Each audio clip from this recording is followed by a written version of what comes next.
annotation tool is activated,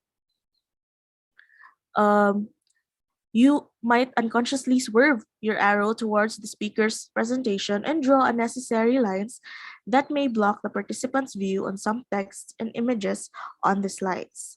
This may also cause distraction to the participants and to the speaker as well.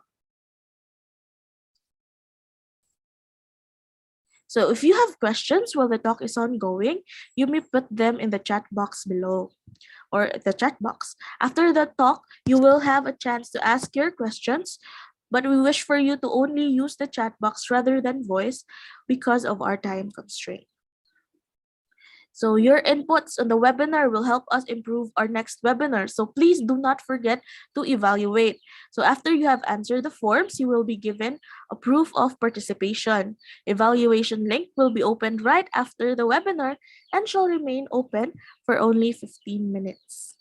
So for later, after the Q&A portion, we will have our evaluation. So for YouTube live stream, our webinar is currently live streaming on our YouTube channel, TLRC UP Cebu. So for those watching through YouTube, or are we live now? Yes, we are. You will get your proof of participation by staying until the end of the session.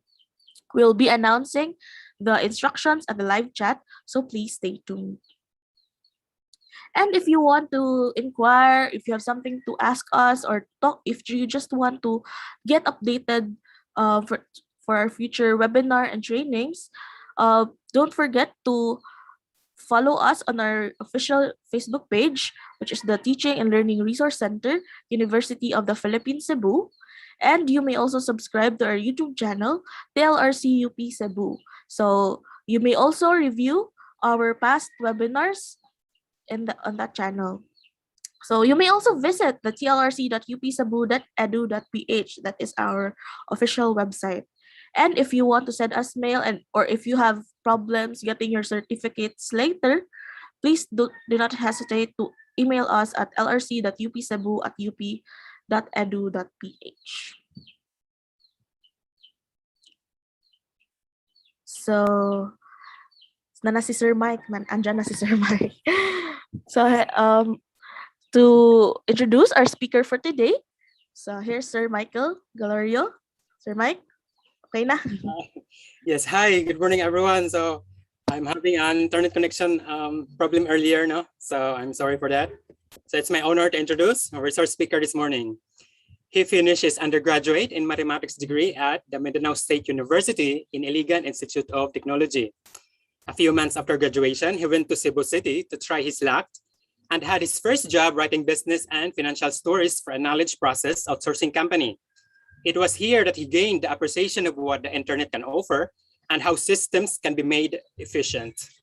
He then served as a faculty member of the University of the Philippines, Cebu. It was during his time in the university that he became appointed to head the Computing Services Unit, the office that would later become the ITC. It was also in UP Cebu where he became registered as a patent agent under the ITSO program, along with becoming a technology transfer consultant for IP Cebu in it. He then went to a private sector to work as a data analyst for a business process outsourcing company handling information on workers' compensation. After that, he worked as a specialist for another TPO focusing on intellectual property rights.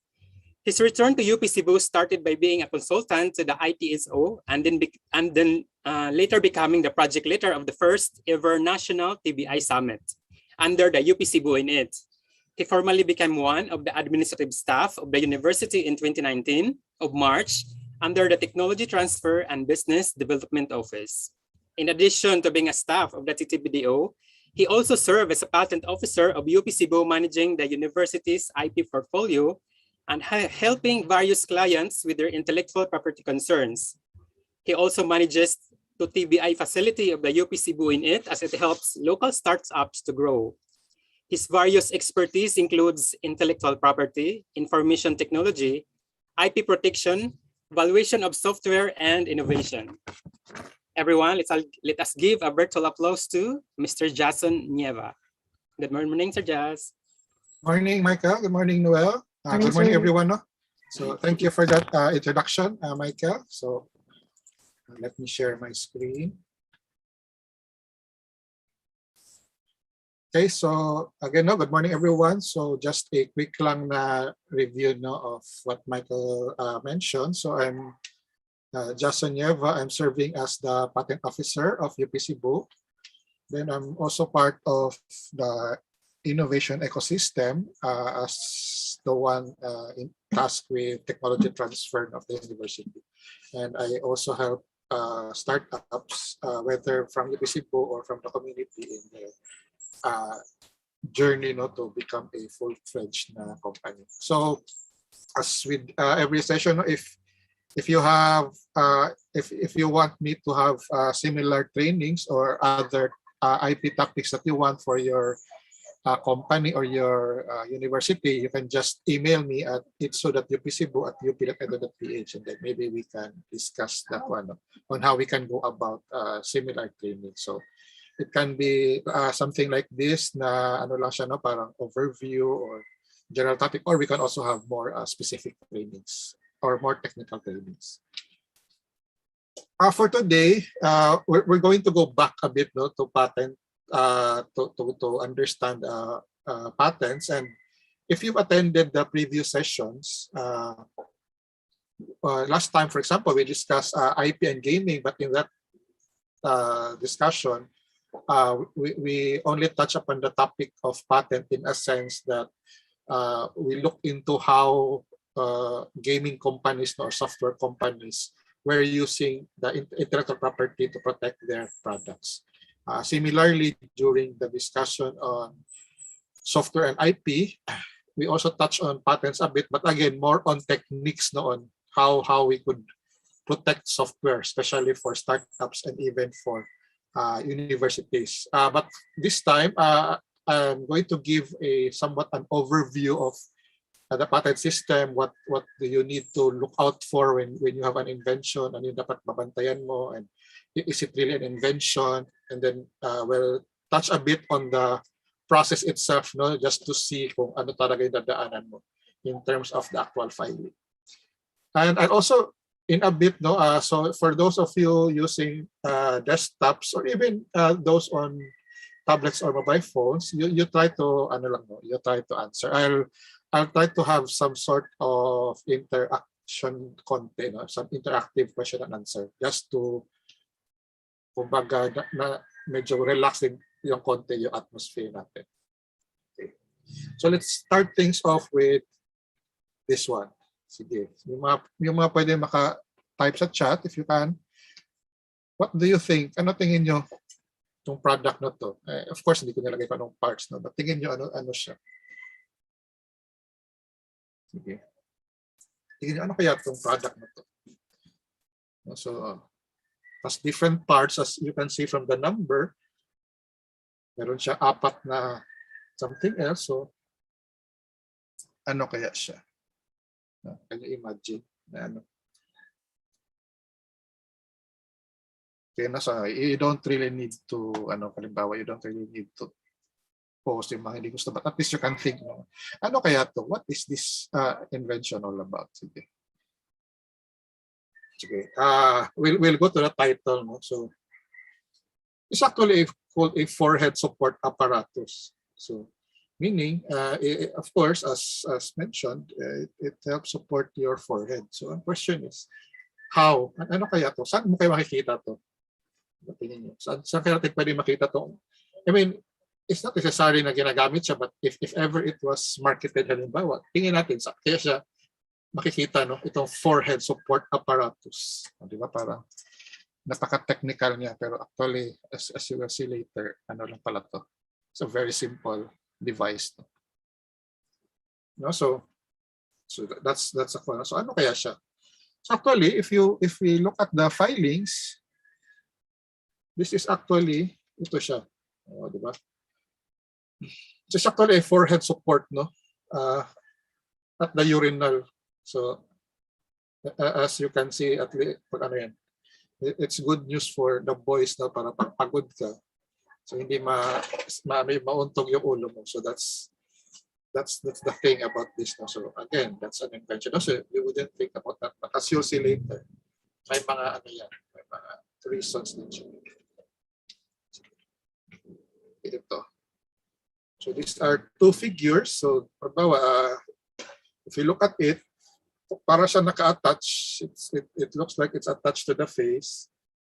Tapos may parang tubig or may liquid ba yan or something na iniinom. So on your own. So actually, the filing stage, this is actually a device for the treatment of hiccups daw. And the abstract tells us na it's actually, meron siyang components na it's actually using electrical current. So again, if you notice, sige, we have one more. So this is a pair of shoes, and surprisingly, ito na shoes ay may patent siya, no? So you would think na halimbawa pag sapatos, parang design lang siya. But this one, napalit talaga siya. And this is interesting because the title of this patent is, it's a method and means for creating anti-gravity illusion. So remember, anti-gravity illusion siya, para bang you think na the person wearing it is it's defying gravity, no, parang ganun. Maybe flying, maybe not.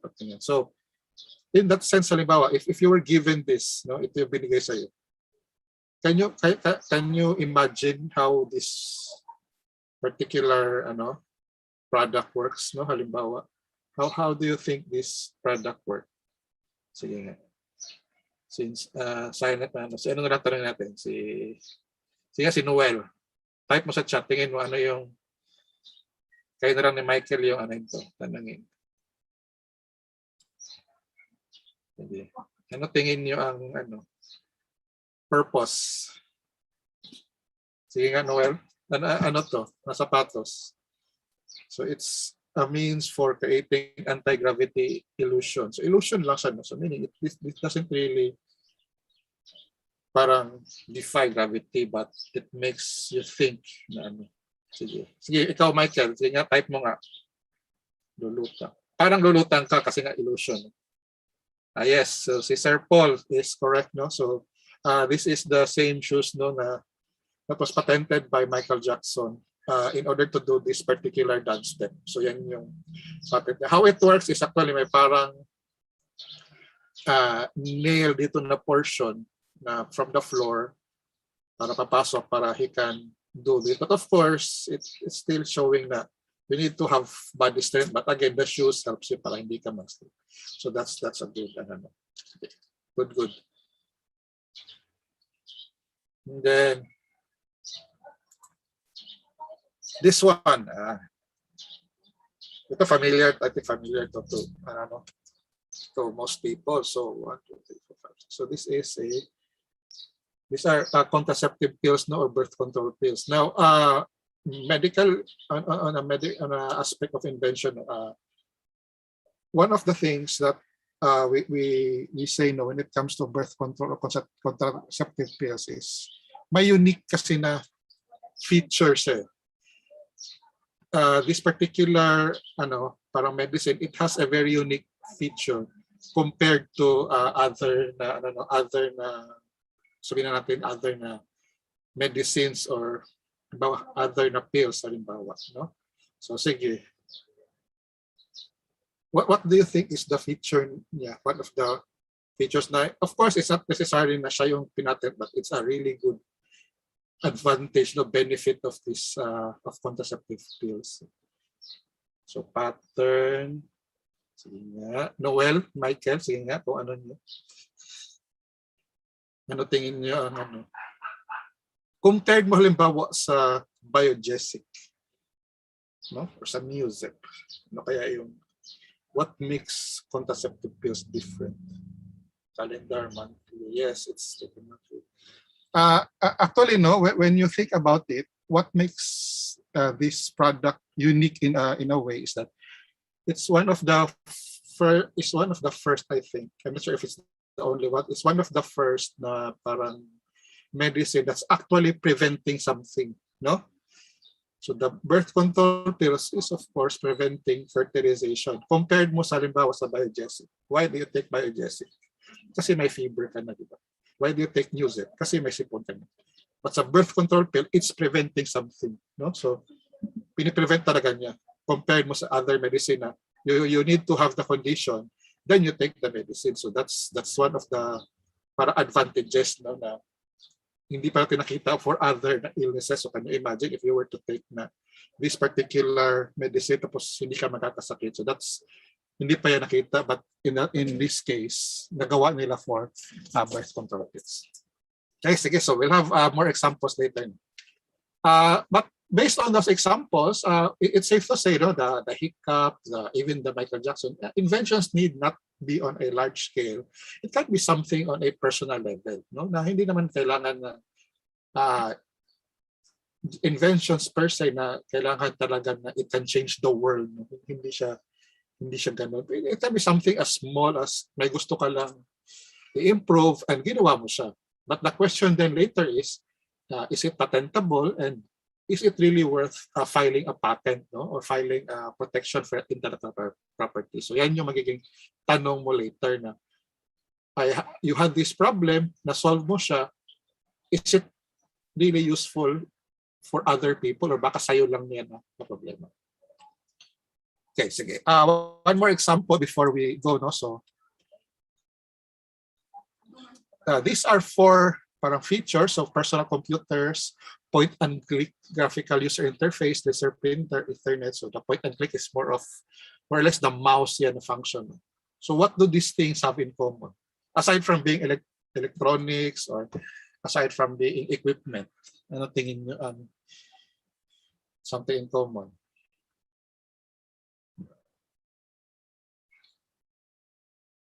It's difficult, no? Kasi given our context right now na ang daming brands, ang daming but they have actually something in common. And yes, pwede programming, no? Thank you, Sir Paul. And actually, these were all developed by Xerox PARC, the company.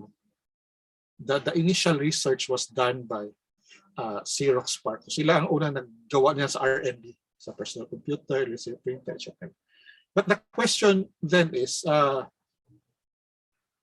why is it not familiar to me? Bakit hindi siya familiar? No? Because number one, sadly, they did not patent their discoveries and invention. And second, they didn't even keep it a secret. No? Hindi nila tinago kung baga yung R&D muna. So, kung baga they came up with these ideas, with this research, and then they shared it. So, yan yung parang naging mistake nila with Xerox. But that's why most people don't really know kung sino sila. But so for example, let's take the graphical user interface, the point and click. Diba? If you every time you think point and click, ano naisip mo? Mouse, diba? Yung mouse na gamit. No? So, and this particular feature na discover ng PARC, this formed the basis of yung magiging later na Apple and of course Microsoft. So they use this interface in their respective systems. So ginamit nila. There's even a story allegedly na Steve Jobs, I think, actually was one of those who actually visited ang facility nila and saw how everything worked. Kaya nakuha niya ang concept, in-apply niya sa company niya sa Apple. PC, for example, they were also one of those who developed the early stages of PC. But if you recall, when you talk about PC, generally, it's related to IBM no? Parang PC, IBM, parang na-associate mo na siya.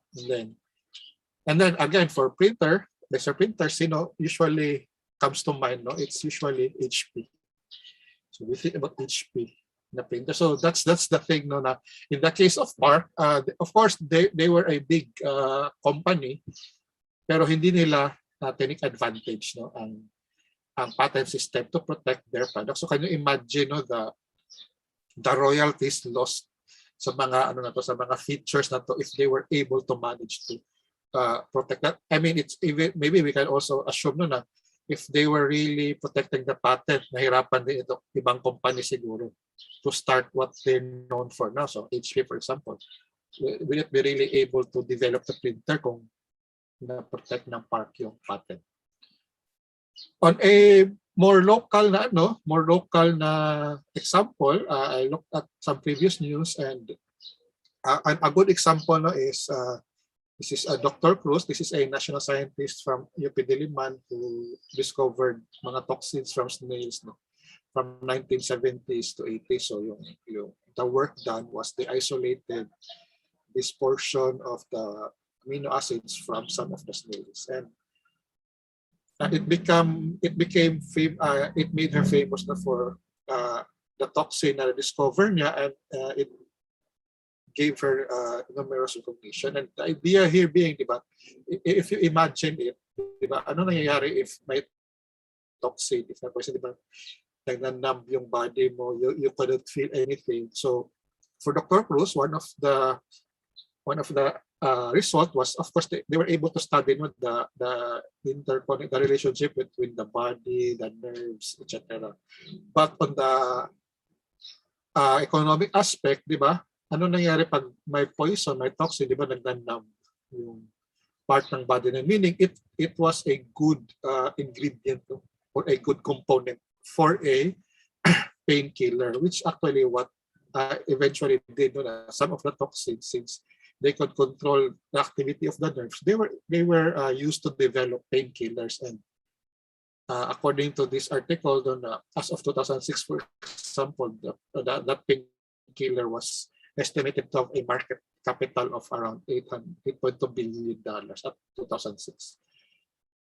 Now, if you notice, Dr. Cruz also had a co-partner in the research, Dr. Oliveira, and they were not given royalties because they failed to get patents for the work they did, for the discovery that they did, for how it was isolated, how it was identified. So remember, this is a 15-year project nila, but they failed to get a patent. And in the next sentence, you will see, according to Dr. Cruz, they tried, Oliveira tried to ask na at least bigyan mo kami ng kahit konti, but wala, because the patent belonged to the company. I mean, yes, it's a cool practice in a sense, but it's also an eye-opener for many. So, but again, in a way, at that time din kasi, it was frowned upon to use scientific discoveries for economic gain. And also, in the 1970s, hindi masyadong hindi pa masyadong na-build ang patent system natin. But of course, now we have IP code, we have amendments na, and hopefully, people are more appreciative now. But ito kasi yung what we call in the ecosystem, the innovation ecosystem, para bang mentality natin na we want to discover, we want to help, which is good. But again, yung problema kasi, if other people or other companies take advantage of that, sayang siya na discovery. So you need to also take that into consideration. So which brings us to the overview. So what is a patent? So it's a grant issued by the government in the Philippines to the IPO field, Intellectual Property Office, in exchange for the full disclosure. So it's an exclusive right granted, meaning as the inventor, you have control over it, whether economic or other rights.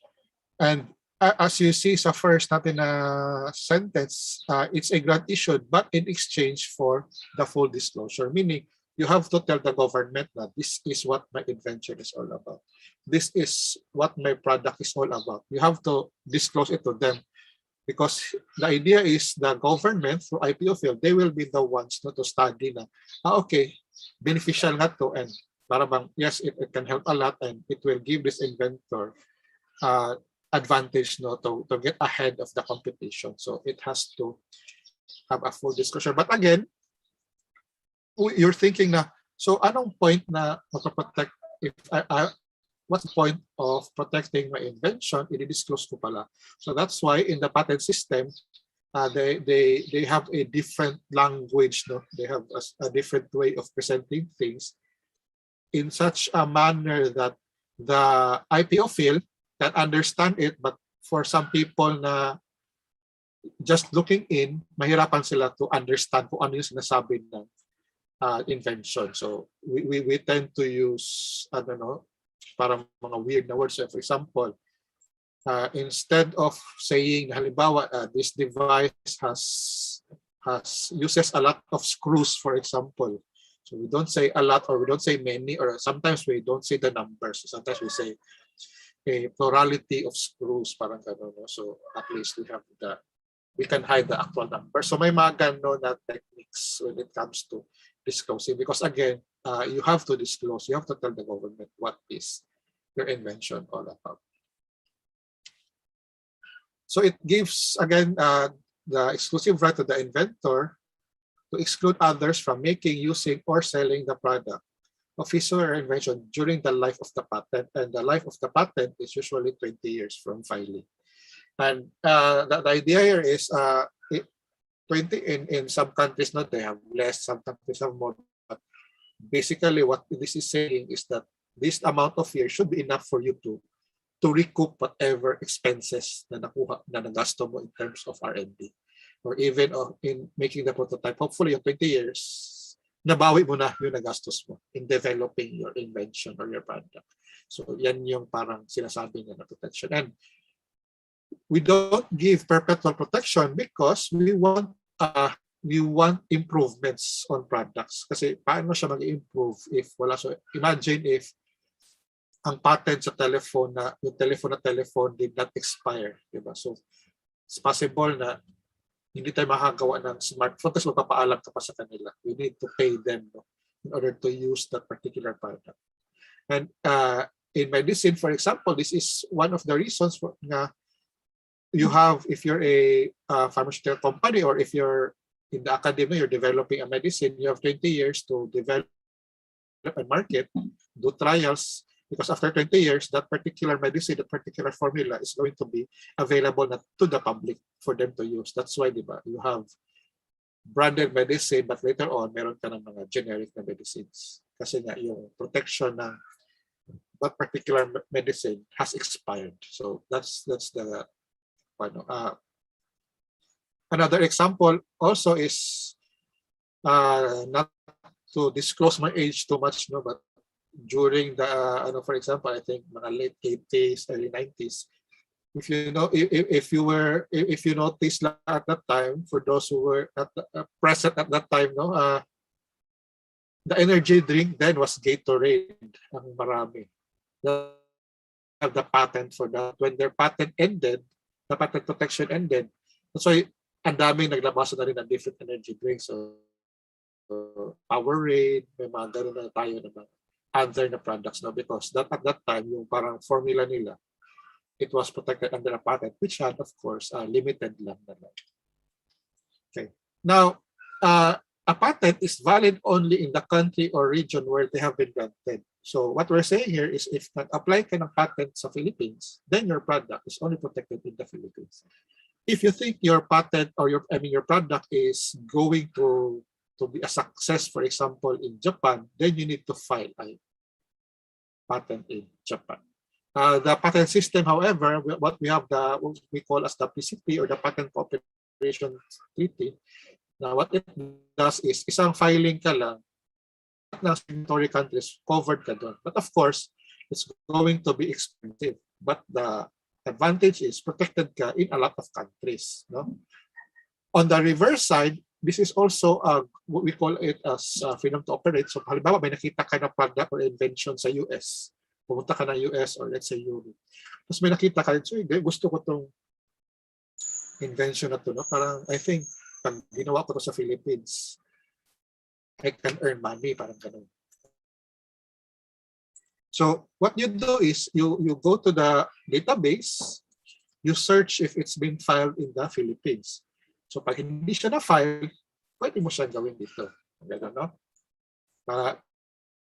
Para at least makita mo, hindi pala siya nag-file dito. I think kikita siya. So pwede mo siyang gawin dito. No? Pwede mo siyang i-develop dito or i-sell dito. But again, of course, as you will see later, hindi mo siya pwede i-patent kasi it's patented na in another country. But pwede mo siyang one of the things that most people forget is that when it comes to patents, that I think all countries na with the patent system now have what we call as the first to file na rule. So the individual who files the invention first gets the patent. So hindi siya first to invent na, it's first to file. So kung ako yung nauna nag-file ng invention mo, mag-aaway tayo pero sa akin pupunta yung patent. So ganun.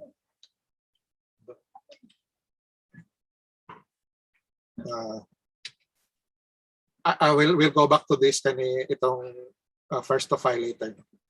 Then we also define invention as any technical solution of a problem in any field of human activity. So an invention and eventually a patent to be granted, ang approach dyan ng what we call as the patent examiner is a problem solution approach. Tingnan niya, ano ba yung sinasolve mo na problema, and is your solution really unique enough for it to be given a patent? And that's why we need to disclose. Kailangan mo siya i-disclose para malaman nila na, okay, original nga pala to na solution. So, sige.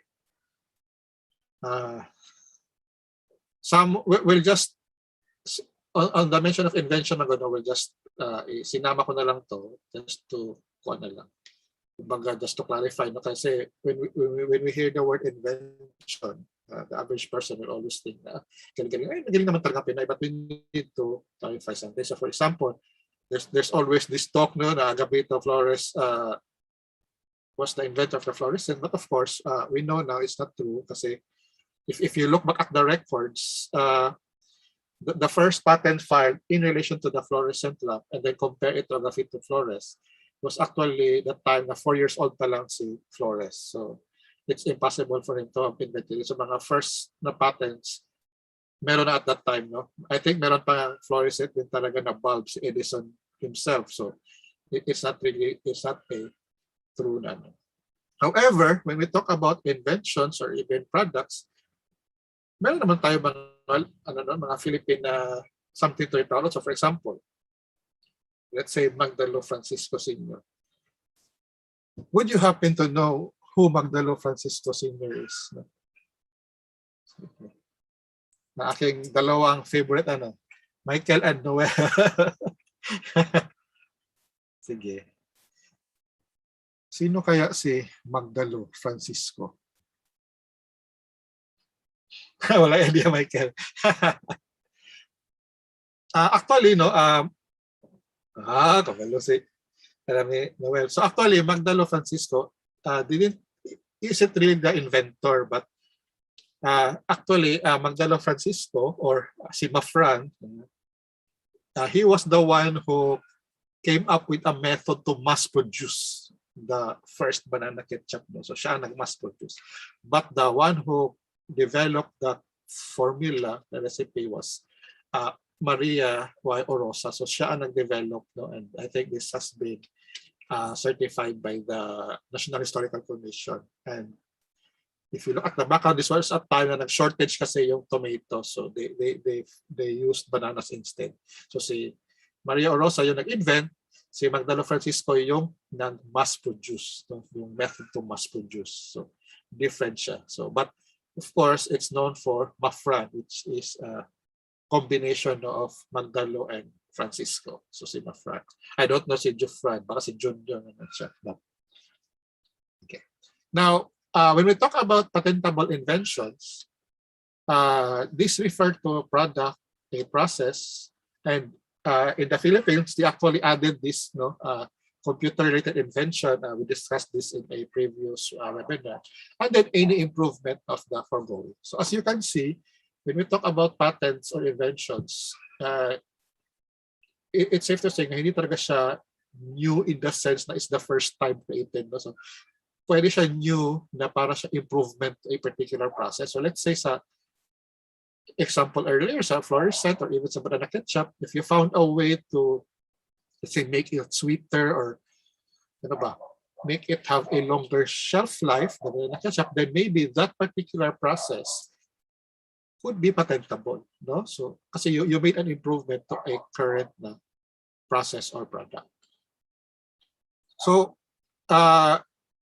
earlier, we said that it has to be new, inventive, and useful. But when you talk about patents, there's usually one step that most people forget, and it's what we call as patentable subject matter. Meaning, in the first place, is your invention or product really patentable? So yun na, is it a product, a process, a computer-related invention, or any improvements? No, so because there are things that's not allowed, no, that you cannot patent. So number one, you're not allowed to patent computer programs because computer programs are protected through copyright. But computer programs working in a system, no, you have the algorithm, ito yung output, ito yung hardware, ito yung software, that entire system, pwede mo siya i-patent. But the computer programs themselves, hindi siya patentable. Second is a method for treatment of the human or animal body. Of course, this is the common sense siya in a way, no, na you cannot patent ang treatment kasi imagine if na-patent mo yung treatment tapos nagkasakit ka, pupunta ka sa hospital, they cannot perform the operation kasi magpapaalam pa sila sa may-ari na method. So the one who patented the method. So you cannot patent the method itself for treating, but yung mga devices you used to treat, pwede mo siya i-patent. No? So that's the limitation there in terms of the medical aspect. You cannot also patent plant variety or animal breeds, but under the Philippines, we have a law for plant variety, the I think Plant Variety Act, na pwede mo siyang i-register para kumbaga you can say na ikaw ang naka-discover niya, or ikaw ang gumawa ng bagong variety. So you can make new plant variety but it cannot be patented. Instead, you have to register it to a different government agency. And then we have aesthetic creations, meaning design lang talaga siya noon, change lang yung design. So this is for industrial design protection. Wala ka talaga baga, ano ba example, let's say yung tambutso, instead na straight, ginawa mo lang na L-shape halimbawa, no? So more or less para aesthetics, unless may functionality siya, but for the design itself, the aesthetic part, hindi siya covered under patent na portion. And of course, lastly, anything contrary to public health, welfare, or morality. So para bang, gagawa ka ng bagong version ng Amtrax. So hindi siya allowed to be a patentable subject matter, no? Unless depende sa use niya. Siyempre, ano bang purpose mo ng Amtrax? Most likely it's contrary to public health na issue. So may mga ganun na concerns.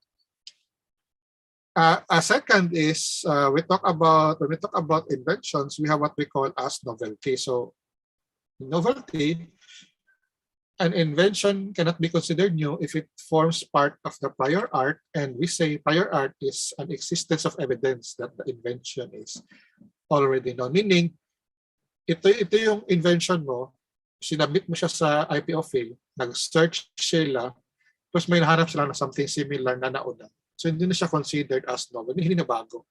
The thing is, for most people, it doesn't really have to be something na ginawa siya. So it can be, for example, in a previous seminar, I've given examples na na-disapprove yung patent because yung invention niya was revealed in a comic book. So pwede gano'n na nakita sa comic book because it means hindi na siya new talaga. You can argue na hindi mo nabasa, you weren't able to read the comic book, but again, andun na siya eh. So nakita kasi kung hindi yun nakita ng patent examiner, then ano sa'yo, that's advantageous for you, but nakita niya, so that's parang bad news for you kasi nakita niya yung prior art even if hindi mo alam na may gano'n. So because that's the point of the patent process.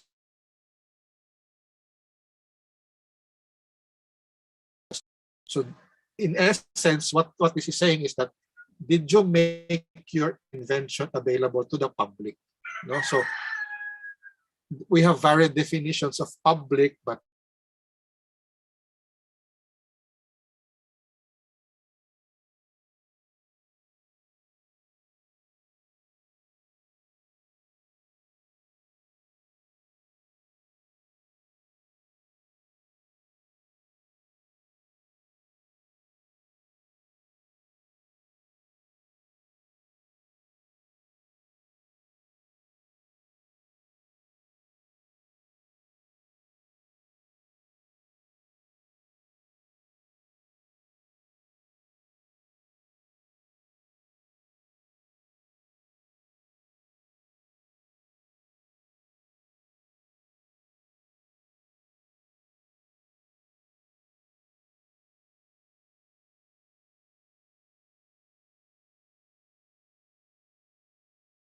Okay, so I think my technical problems po pa si Sir. Okay, he's here now. Hello, Sir Jazz. Hello, sorry for that. Mawala Okay. bigla yung internet ko. It's okay lang, sir. Buti na notice ko. Saan tayo na-stop? Doon sa ano, no? Yung requirements, no? For patentability. Okay. Sige, so going back there, no, what happens is, yun nga, if you have a thesis or research study na tingin mo may potential talaga, so when you defend it, then you have to make sure na halimbawa yung panel, you don't have to have an audience, tapos yung panel mo and even siguro yung advisor mo will have to sign non-disclosure agreements, no? Para sure ka na hindi siya made available to the public. So you have that protection. So you have to, even for, if you're the advisor, ito yung student mo, may maganda talaga siya na product, then yun yung gagawin. Sorry sa manok mo ba? Yun yung gagawin mo. So again, going back to the question, what if na-present mo na siya in a conference? Ano mangyayari? No? So for most European countries, what happens is if you presented it in the public, like in a conference, hindi na siya considered novel. So meaning you cannot protect your own invention because naging prior art yung sarili mong invention. Parang ganon. So parang na prior art mo yung own invention mo.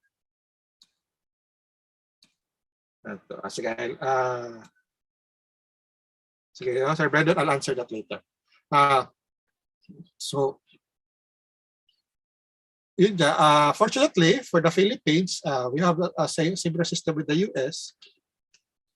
You have 1 year to file the patent from the date kung kailan ka nag-present sa conference. So if you presented today, November 20, then you have 1 year. Siguro November 19 or something like that, 2022 to file. But again, no,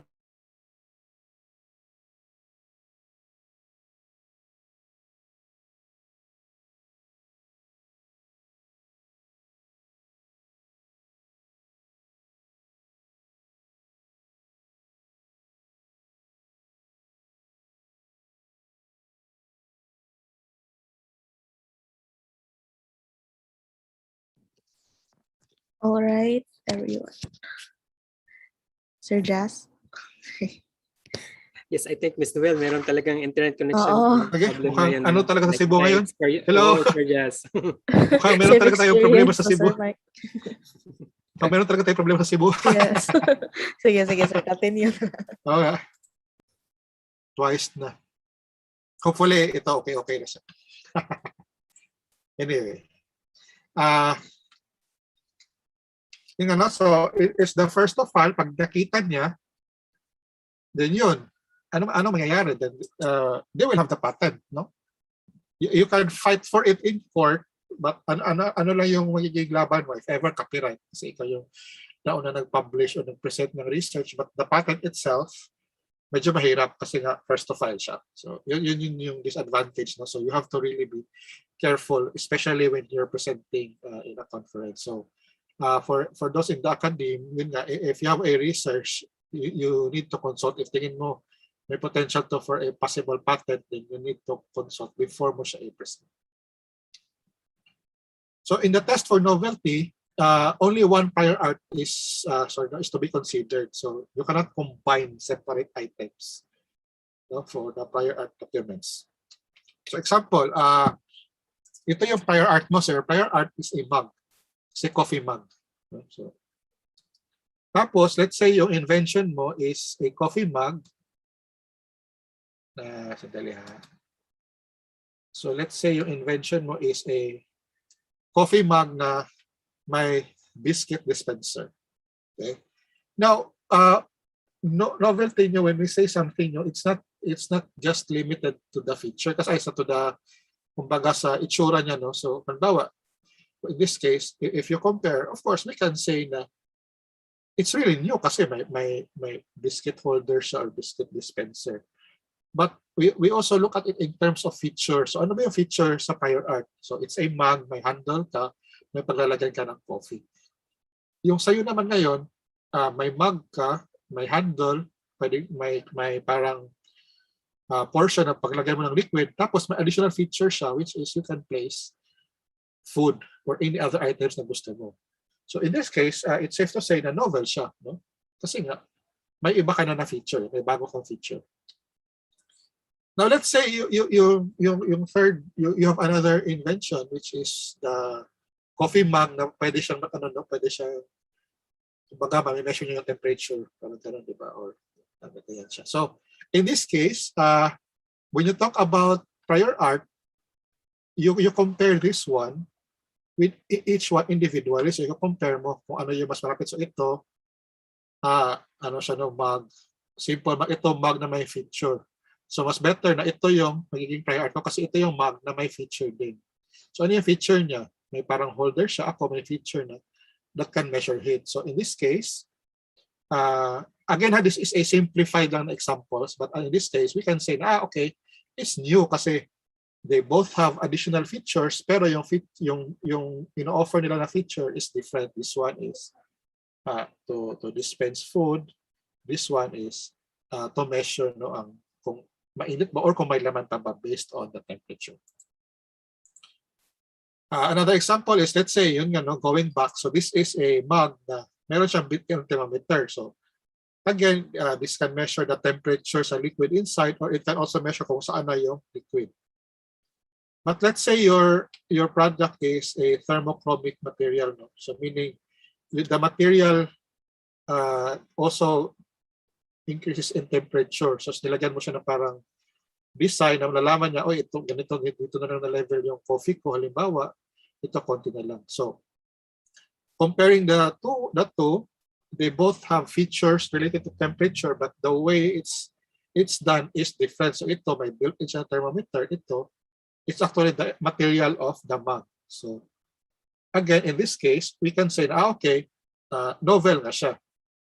No, it's really a new feature. So, okay. Now, if for these two, if ito yung bagong product mo ngayon, so if you can see na black siya, pero pag nilagay mo ng coffee para siyang nagiging white, again, you cannot combine. So let's compare. So i-compare mo dito, okay, yung feature niya is built-in, sa kanya hindi built-in. So, sige. So, this one is novel compared to this prior art. But if you compare it to this particular prior art, this one, pareho naman sila ng features na meaning most likely may material siya na it can detect heat kaya nag-iiba, no? Dito nag-iiba, battery lang siya. So meaning, you cannot say na the feature is novel. Kasi pareho lang sila ng feature. And in this case, one way to protect this would be ang design na lang yung pwede mo i-protect. Okay. Now, is it really the end of your invention? There's still a way, no, for it to be approved. And one way is, okay, sige, pareho tayo ng feature. The question now is, are you using the same material? Thermochromic material. Kasi pag iba, then doon yung approach ng invention mo nga, yes, I'm using a material, pero iba siya na klase ng material. Ito is ganitong material A, akin naman, material B. They have the same properties, pero different siya na material. Then, in that particular case, safe to say, you can consider it as novel kasi iba yung material na ginamit mo. But you have to disclose that feature na meron akong thermochromic material made of material B, parang gano'n. The prior art is made of material A. So you have to disclose that para ma-defend mo yung product mo. Still on novelty, no, we say that specific disclosures are considered as novel compared to generic disclosure. So parang kanina no, example sa material. So let's say yung invention mo, you mentioned na my invention is composed of a particular metal. But when the patent examiner look at the prior art, merong similar product, pero yung prior art is aluminum. So in this case, hindi siya ma-consider as novel. Kasi generic yung invention mo. May prior art na aluminum. But if it was the reverse, yung prior art is metal, pero yung invention mo is aluminum, then considered siya as novel. Kasi different material na siya. Like I said in the other na, if yung prior art sa cup is generic siya na this is a thermochromic material, pero sa'yo sinabi mo na this is a thermochromic material B, so pwede siya na novel kasi you specified a particular product. Siya kasi sa prior art hindi niya minention. So in this example, metal yung sinabi niya. Sa'yo sinabi mo, okay, metal siya, ako aluminum ako, mas specific siya na. So pwede mo sabihin steel, halimbawa. So pwede na rin siya na novel. Again, we're just looking at the novelty aspect na kung is it really a new invention. So meaning, may metal, may aluminum, sa'yo naman steel, considered pa rin siya as novel kasi nga steel siya. Okay. Next is we call inventive step. So an invention involves an inventive step. If having regard to prior art, it is not obvious to a person skilled in the art. So usually when we discuss this with clients or even in webinars, this is the part na mahirap talaga intindihin. No? Especially the way it's structured, the inventive step, it's not obvious. It's skill in the art. So it's not obvious in the sense na kung if we look at the other example, is it really possible ba halimbawa to have a coffee mug na can help you determine temperature without actually having a thermometer? Parang ganon, an idea ng inventive step. Kaya ba siya magawa? So an invention is considered obvious or lacking inventive step if it does not go beyond the normal progress of technology. It follows plainly or logically from the prior art and does not involve any skill. Kumbaga, nakita mo kaagad na. Let's say, my invention is an exhaust. Ano ba yung English ng butso? Para exhaust, muffler, no? Muffler ba yun? Basta ganun, no? Yung exhaust. So, an exhaust na hindi masyadong hindi siya masyadong tawag dito. It really doesn't add to the pollution kasi konti lang yung nilalabas niya na smoke. But pagtingin mo halimbawa sa actual invention, nilagyan mo lang pala ng parang filter or parang net. So in that case, as we will see later in other examples, no, hindi siya, it follows logically kasi, na, di ba? You have this exhaust, lalagay mo ng filter, obviously, hindi talaga lalabas lahat ng smoke or particles. So it's logical kasi, pero pag may iba kang feature na nilagay na kumbaga the goal is for someone looking at it to say, parang, oo nga, no? Parang hindi ko naisipin eh. That's the idea of the inventive step.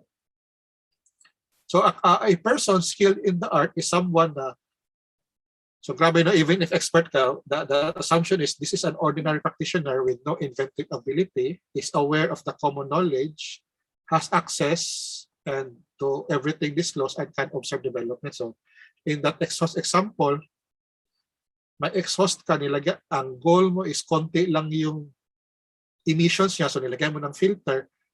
Pag pinakita mo ba itong halimbawa sa mechanical engineer, may isip ba, para bang kaya ba niyang isipin to on his or her own na given the background na ito yung this is how filters work, this is how exhaust work, can that particular person or individual be able to come up with your same product? Pag nakita mo, pag sabi niya, ay obvious, yun na, it's obvious na naglagay ka ng filter, of course, you will have lower emissions. So again, this is not inventive kasi it follows logically and kaya siyang makuha bali, no? And that person's skilled in the art.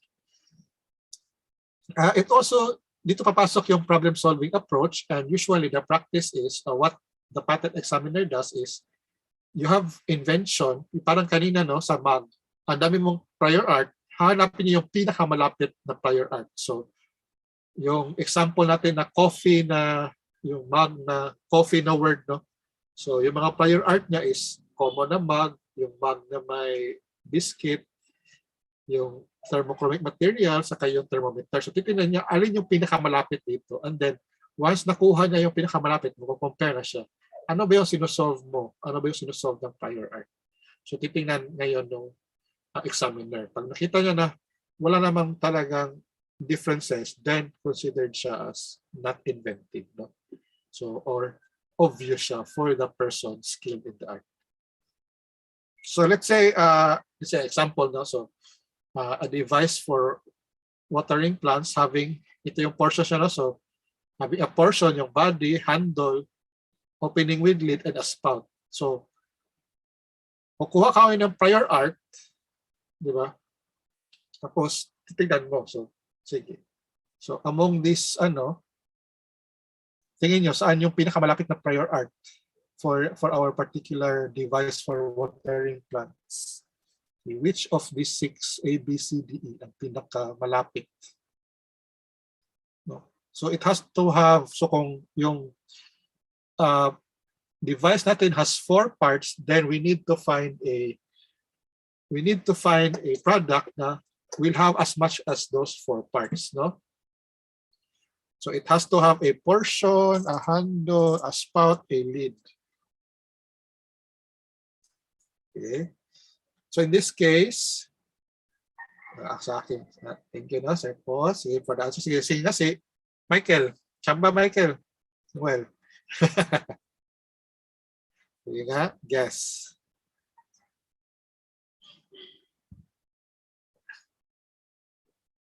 Ito para si Sir Oji. So it's actually E, no? Kasi you have a containing portion, which is ito. And then you have the handle, and then you have the opening lid, then you have the spout. Ito kasi, ito yung sa gas, wala yatang lid to. Ito naman, may lid, may spout, pero wala handle. So your nearest prior art is ito. So what's going to happen is, this one, you're going to compare the features. So sabihin na natin, yung features niya is, mas maliit kasi siya, so the inventor will claim na my device for watering plants, maliit ang nozzle niya, so mas directed yung water. So if you were the examiner, your argument would be, possible na hindi siya as inventive as you would think, because ano ba nangyayari when we have when we pour tea, no, or hot water, di ba minsan tinatakpan natin yung nozzle para mas mabilis pa kaya or mas konti yung lalabas. So meaning, medyo obvious yung feature niya. So if this was your invention, you need to find another feature na will differentiate it. Kasi nga sabihin mo, mas maliit lang siya, ito, we can always cover half with this and it will have the same effect. So hindi siya inventive, no? Okay, so yan yung mangyayari. Okay, so let's say one problem is you have an umbrella. So one of the problems with the umbrella is, di ba, pag malaki siya, whether ulan or init, pag gumagamit kami siya, na-obstruct yung view mo, di ba? Your view becomes obstructed. So what's your solution? So, gagawa ko ng umbrella na may ano ngayon, may parang transparent portion, may goggles, kumbaga. Okay? So you have a problem, hindi ka nakakita pag gagamit ka ng umbrella, and this is your solution. So I'll make something, one part transparent, so you can see, for example, where you're walking. So yan yung mangyayari.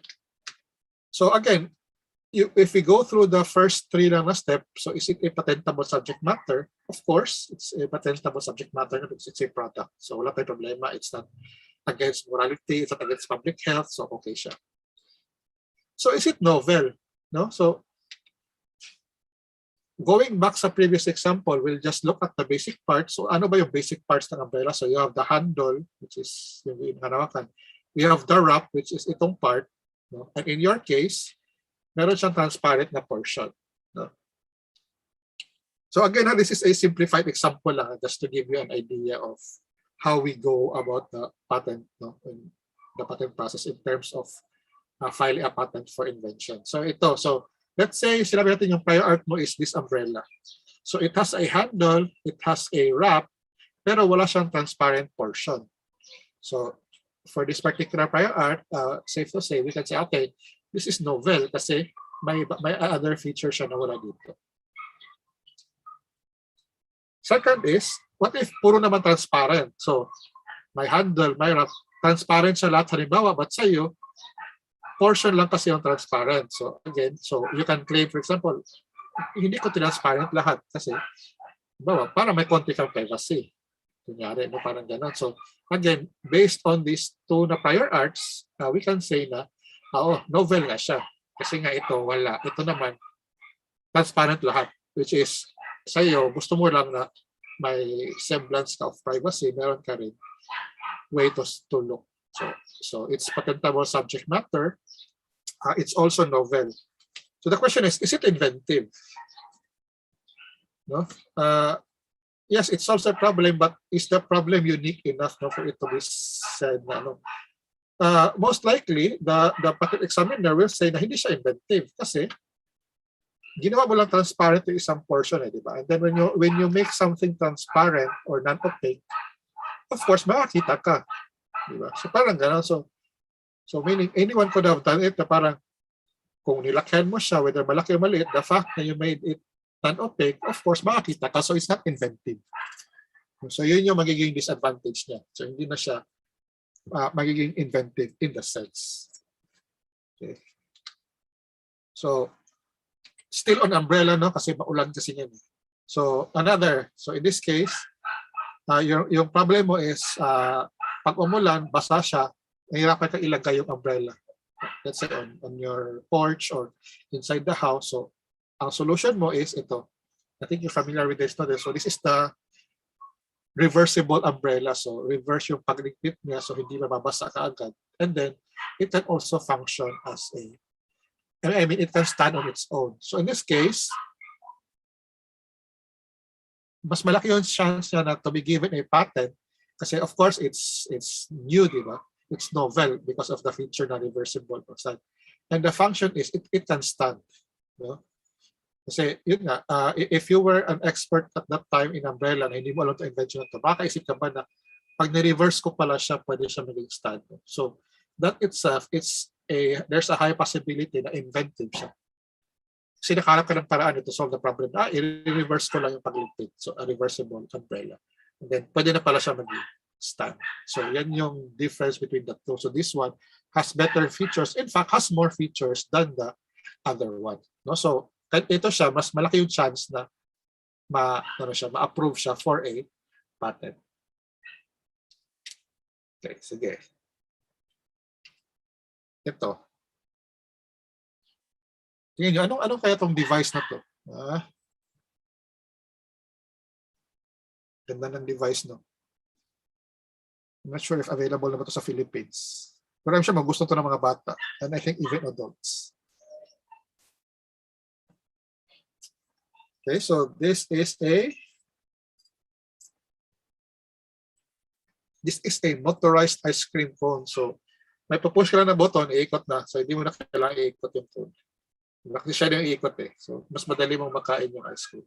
So based on what we've known so far, of course, patentable subject matter siya because it's a product. No?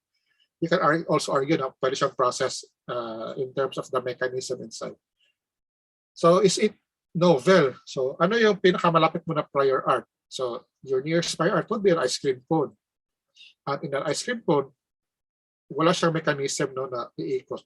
So novel siya, meaning it's really a new invention, it's a new product. But is it inventive? You can say na, sige, the rotating mechanism has been there for quite a long time. Na pag may nilagay ka na mechanism, of course, iikot talaga siya.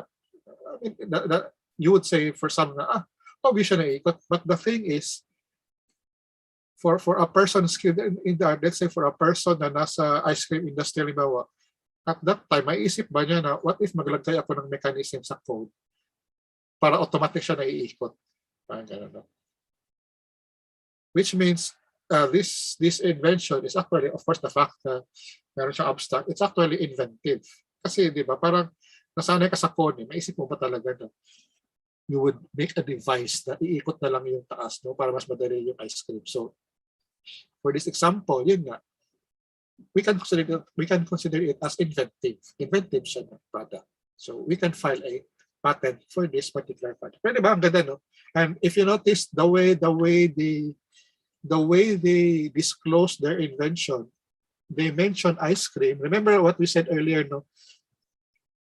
if you have specific disclosures, sure on novelty mo. But what they did was they mentioned ice cream, but they also put some general disclosures of or food product of similar consistency. So meaning not necessarily ice cream, but products similar to ice cream. So kinuha rin nila yung general. So yung approach nila was, kunin natin yung ice cream na portion, but baka may gumaya, gawin nila, ang marketing nila is para sa hindi ice cream, kahit obvious na ice cream. So they put in their disclosure na or food product of similar consistency. So pag may gumaya, and the way they presenting it is, this is for, ano ba yung similar consistency? So natin, mashed potato. Diba? So covered ng protection nila kasi they had food product. So the only way na makakalusot ka if you were to use the same is hindi siya food product yung gagawin mo. No? So yan yung, that's why I gave this example because they went for the specific and then they also went for the general. So covered nila lahat ng basis.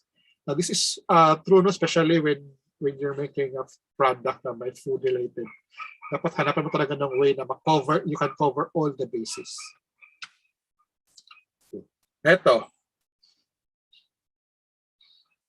So ito daw is para siyang map, no, na isuot mo sa bata with the purpose being pag if the baby crawls, marilinis niya yung floor. So again, in this case, safe to say this is novel and this is patentable na subject matter, but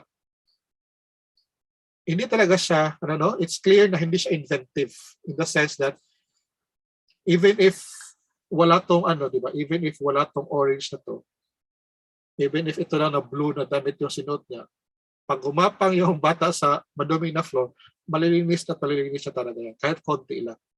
Kasi the dirt will stick to the cloth, no? Yung ginawa mo lang ito, mas efficient na siya na konti. But again, para bang given siya eh. Kita mo kagad na, syempre, nilagay mo yung bata sa floor, di ba? Kahit siguro walang damit yan, pag kumapang yan, yung dumi pupunta sa bata, di ba? So, it's really not inventive, di ba? Parang yun nga, parang map lang na nilagay mo sa damit. So, a person in the art will argue na, ayun nga, parang map lang. Ginawa mo lang damit, di ba? So, para kung sa atin, kung sa Philippines ka, para madaming damit lang, nilagay mo. Pinusot mo lang sa bata yung sira na damit, no? Tapos, sige, gapang ka dyan. So, it's not really inventive. It's novel, it's patentable, you can market it, but again, hindi siya inventive. It's a bit similar to this one, di ba? Scooter na, or stroller na lalagyan mo scooter. Andiyan na yung mechanism, di ba? Para, it's efficient. I mean, a bit dangerous, no? Kasi yung stroller nilagyan mo ng parang ganyan, but it's going to have difficulty, no, in the aspect of inventiveness. Sa novel, pwede siya, patentable subject matter, sa usefulness, but for the inventiveness, medyo mahirapan ka ng konti on how to go about this. Kasi stroller yan, napupush mo na yan. Nilagyan mo lang ng parang something to put your feet on. So, nag-combine ka lang kasi wala kang additional feature. Siguro kung nilagyan mo ng, let's say, you made it motorized, may chance pa siguro, no? Or may safety system for the kid. Then that would be, siguro may way pa to defend that inventiveness.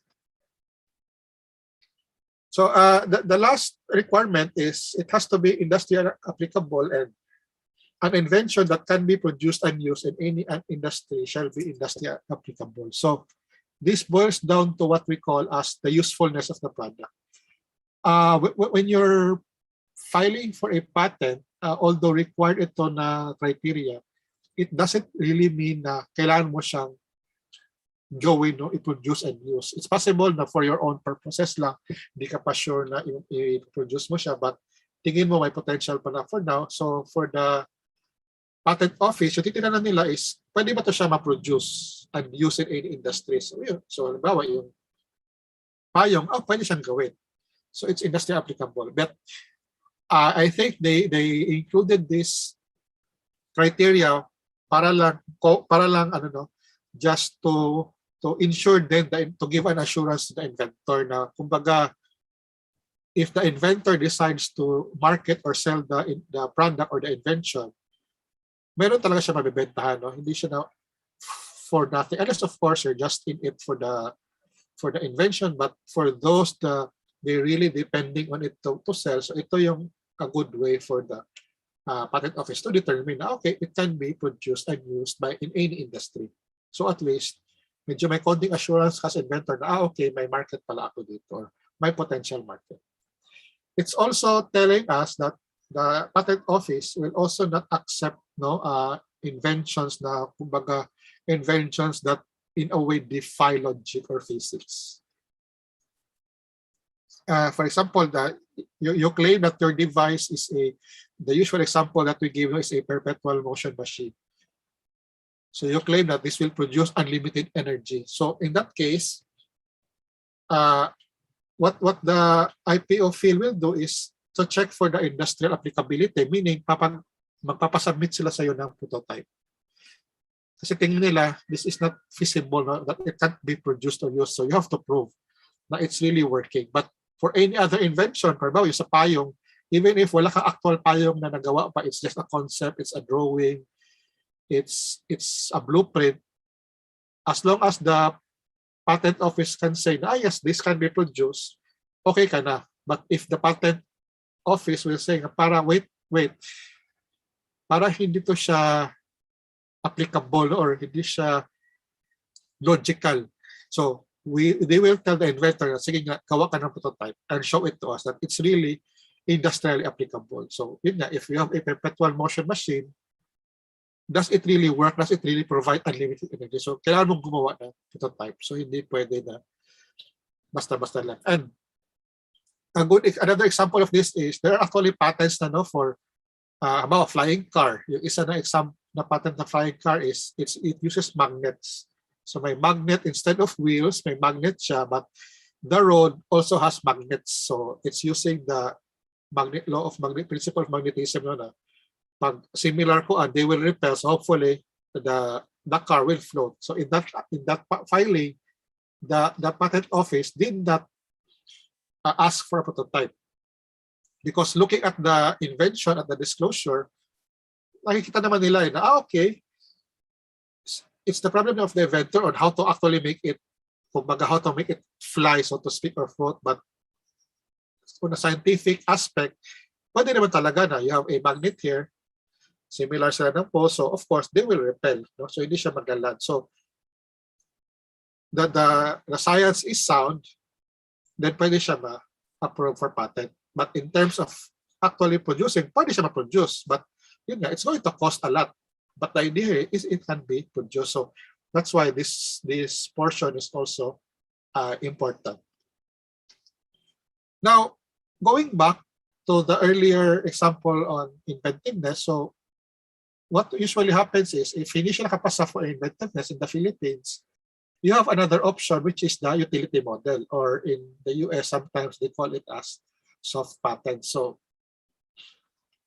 protection under utility model is good for inventions that make small improvements and adaptations or existing products. So in our example, di ba, nakita natin kanina yung umbrella na may transparent portion. Utility model is a shorter protection but mabilisan lang. Para bang in 1 year siguro dami mga benta.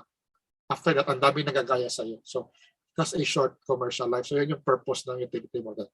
But at least at the start, pwede ka makareklamo. Yun yung purpose niya. So, for example, this one is a utility model. Hindi siya pwede kasi it's not inventive kasi pinahirapan mo lang. Of course, ginawa mong maze, mahirap siya. So, logically, matagal mabukasan yung door. So it's not inventive, but it can pass to the other requirements. So, pwede siya i-file as utility model. So, you as the inventor, for example, it will also give you an option na pagtingin mo na hindi siya inventive, but I still want to protect it para makabenta ko ng konti so I can market it, then at least you have the option for a utility model. Kasi alam mo na, so mas mura yung expenses mo, mas mabilis naman yung process relatively.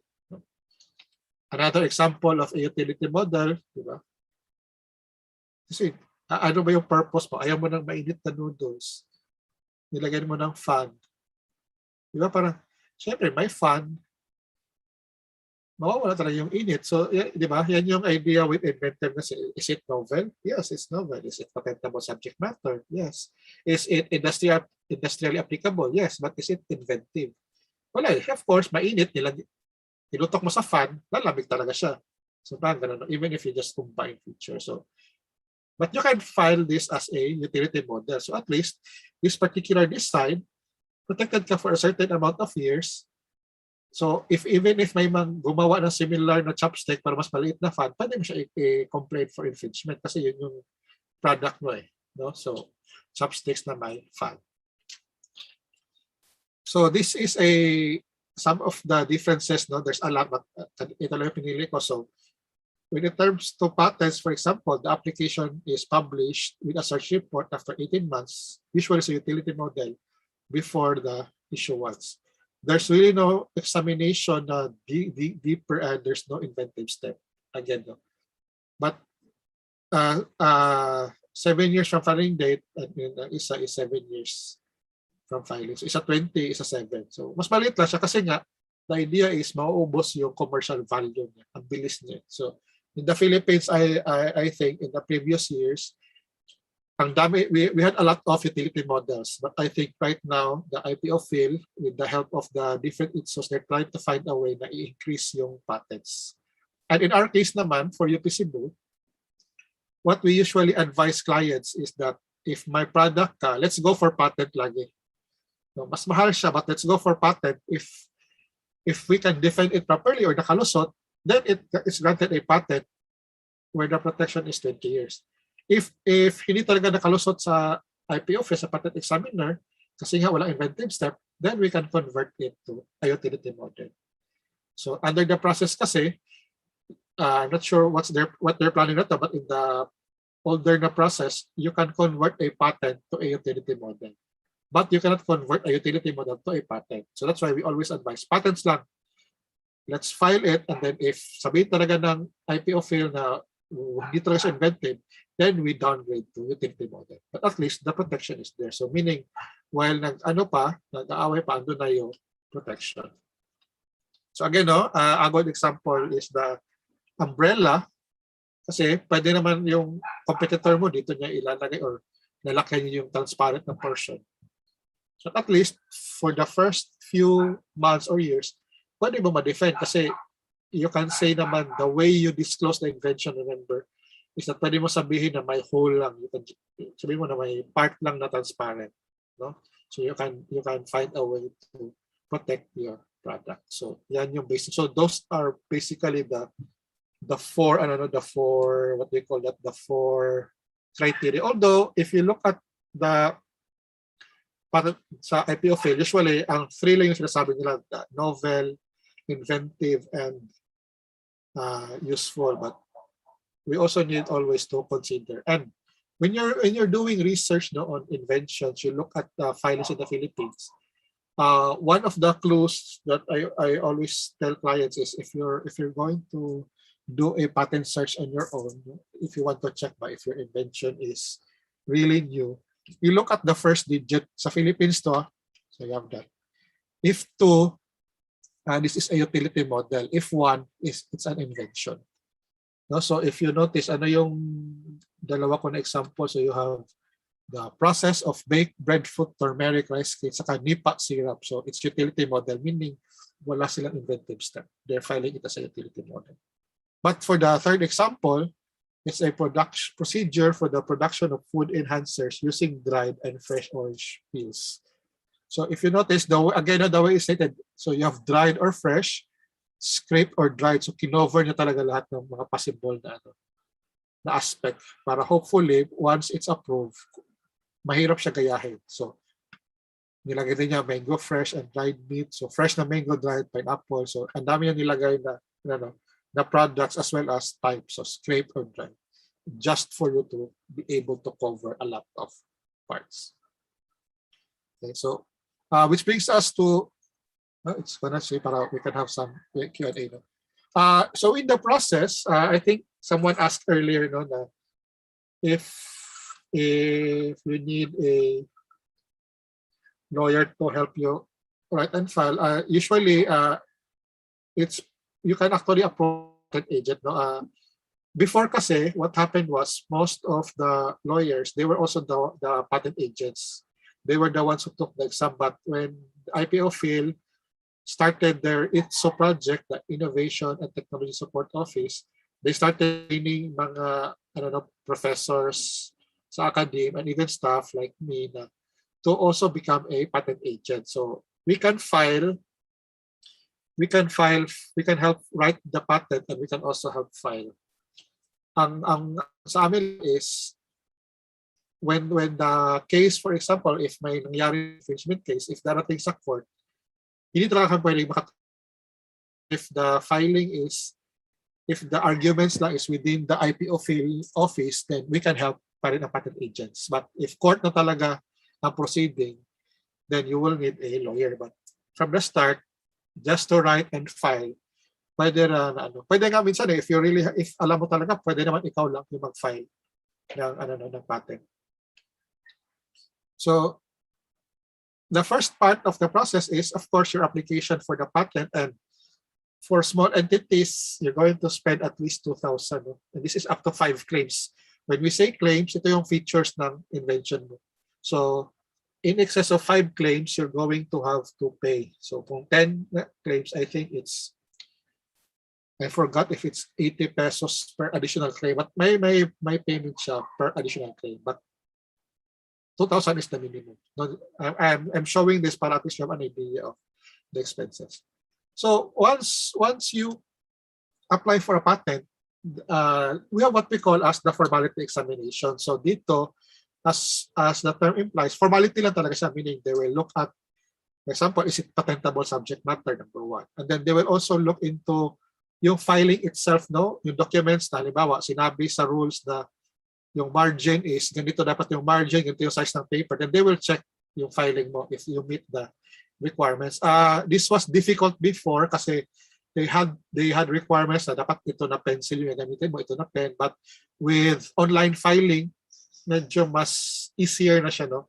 Kasi mas na-limit na, especially sa drawings, na pwede na lang siyang i-drawing through computer, tapos yun na lang yung ilagay mo sa filing. Dati kasi you need to have this particular kind of pen with this particular color. May mga ganun kasi na rules eh.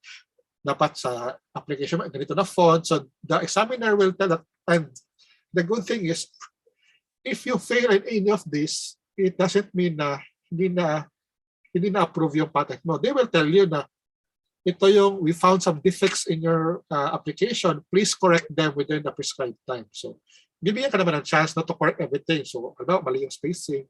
It's this part is, if you're the one filing, no, in your own personal patent, this is one of the parts na I believe na would be really frustrating for an inventor. Kasi formality siya, para bang namali ka lang ng spacing, hindi mo nalagyan ng ganitong format, tapos ibabalik sa'yo, no? So, this is a part na para medyo frustrating talaga siya. Kasi formality lang eh. But suppose you manage to hurdle this part, then that's when the examiner will now conduct a prior art search. And again, like with the previous part, if hindi ka nakapasa dito, hindi ibig sabihin disallowed na. Again, the examiner will return again na, okay, we conducted a prior art search. Ito yung nakita namin na prior art, and we think this prior art shows na yung invention mo is not novel or new. Then you have to defend, no? So in this part, medyo na nakakapagod pa, it's a bit tiring, but it's different than the formality. Kasi ito, you're really going to have to defend your invention, no? Which is mas maganda na siya kasi ito na yung, it's going to test kasi your knowledge na on your product, no? So they will say na, oh, we think this prior art shows your invention is not novel, so you have to defend that. Then once you defend, we have what they call as publication for opposition. So again, may payment to na 920, and this is the portion na ipapublish siya for other people to comment on it, no? So may mga tao sabi, wait lang, hindi na to new, may alam ako. So this is the portion. So kumbaga, it's more of a due diligence on the part of IPO field. they had a prior art search, then they also publish it para to give people a chance to oppose it kasi baka may nakagawa na niyan. But again, if may nakagawa, they will be the one to show din naman IPO field na this is not new because etc. etc. So they will have to show. Once you heard of this part, we now go to the substantive examination, meaning dito na nila titingnan yung inventiveness, yung mga claims mo, kung tama ba talaga. Kasi pumasa ka na sa novelty. So meaning ito na yung inventiveness. Yung industrial applicability, ano lang din yan, sa simula lang yan. So ito na yung inventiveness. Again, there's going to be some back and forth, especially if depende sa on how you phrased your disclosure, paano mo siya i-state. So mag-back and forth ka again dito with the IPO field to defend again your invention. But again, may payment siya na around 2010 for small entities. I think the definition of small entities is less than a certain million. So individuals is usually considered as a small entity. Then once na okay ka na dito, then they're now going to prepare the issuance of letter and the patent certificates. May bayad na naman. Diba? So as you can see, in almost aspect, may bayad. Even sa formality examination, sa prior art search, sometimes there are cases na when you submit your reply, depending on the kind of reply, may may associated fees. So that's why we say medyo expensive talaga ang patent process. But again, because of the criteria ng industrial applicability, dapat talaga i-market mo rin siya para ma-recoup mo yung nagastos mo.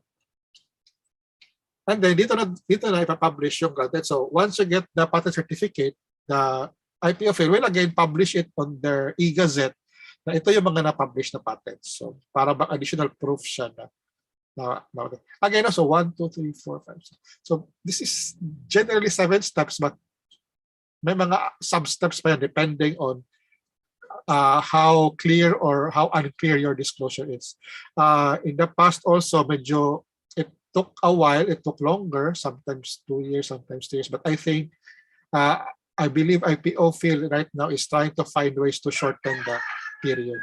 It's not easy din kasi they also have limited na people to conduct the prior art search and the substantive examination. But again, as long as it's a really clean filing, wala problema, relatively mas mabilis siya. And sometimes it depends din on the product. So for example, usually mechanical products medyo mabilis, but when it comes to mga medicine, for example, mga food processing, medyo matatagalan ng konti sa ganun. Kasi they have to look, especially if your specific disclosure is based on amounts na this amount of ml, this amount of ingredients. So then, medyo tatagal talaga yung substantive examination. With that, some takeaways. When we talk about patents, for the individual, you need to file a patent claim because this gives you an economic gain. Hopefully, may kikitain ka talaga. It gives you 20 years exclusivity, and in that 20 years, nabawi mo na yung nagastos mo.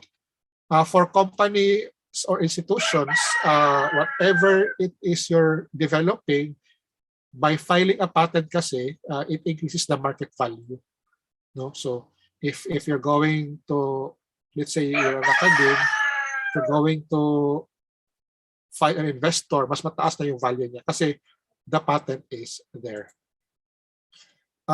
Also, this tells us that since ang laki ng impact ng patent in terms of economic gain, in terms of market value, the academe in general should have their own IP policy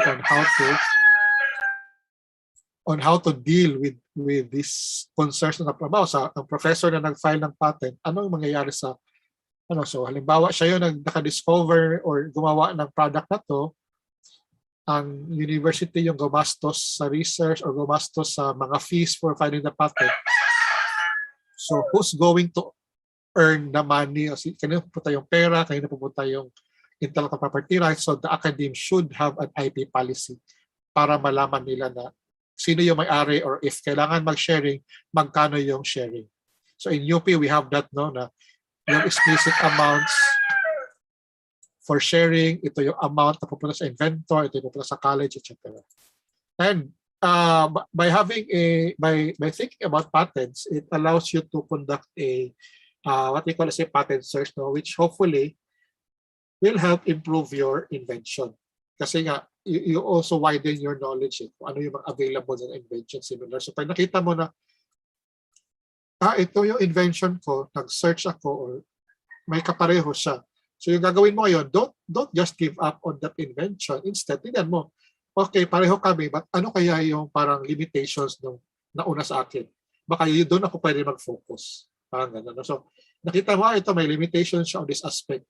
Then maybe in my invention, I'll improve on that aspect. So at least magiging new siya and magiging inventive siya. Kasi you solve a problem sa previous na invention. Okay.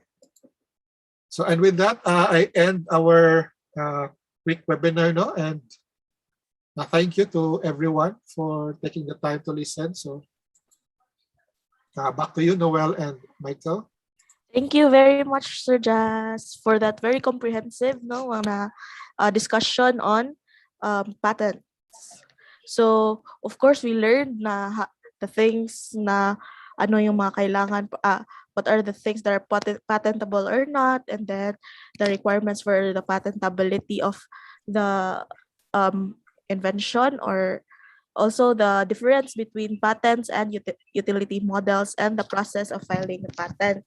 So before that, before we proceed to our question and answer portion, Char, we will let Sir Jason breathe muna because that was a very comprehensive na discussion.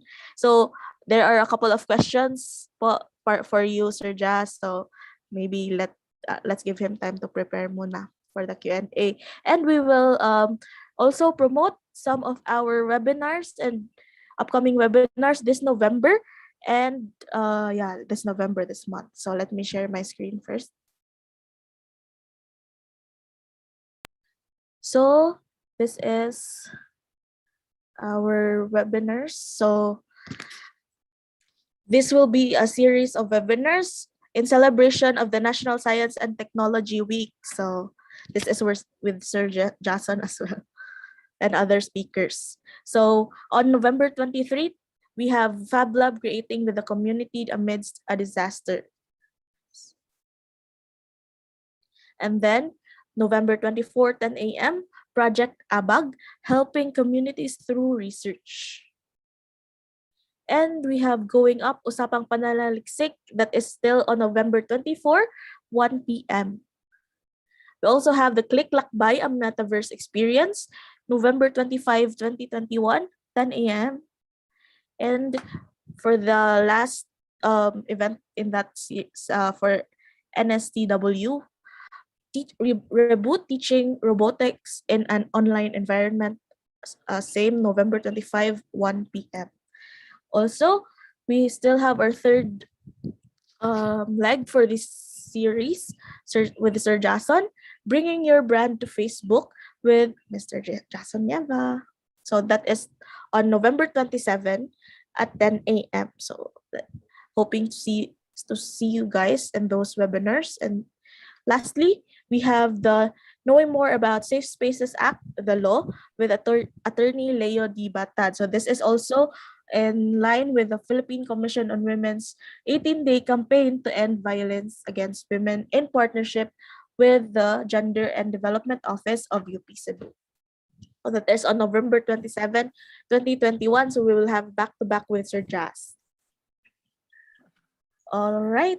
Yes. Sige. So our last, no, for me, it's going to be FB, so it's not intellectual property na. So, branding na on Facebook. It's now going to be on a bit on branding, no, and content. So again, no, so plugging lang konti for next week. It's just an overview. Again, for those who want a more intensive discussion, you can email me. But for next week, yung branding on Facebook, more on ano lang siya, overview lang, no, tips and tricks kumbaga. All right, so ready na ka for the questions, sir? Sige, go. All right, so kanina yung question ni Sir Ben is nasagot ko na yung sa law, nasagot no? na. Yung sa law. So let's review lang sa ano. So you can approach, instead of a lawyer, you can approach patent agents. Agents. I'm not sure if IPO Fino has a list na of all the ITSOs. I think the universities with ITSOs, they're around 80 na yata from what I know, no? So I'm not really sure. In Cebu, for example, I think we have UP Cebu, we have CIT, USJR, and USC.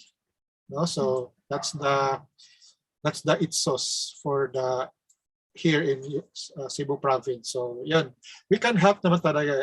Of course, there are cases then just to give you a heads up, like even UP Cebu, no, there are times na there are some fees involved in talaga.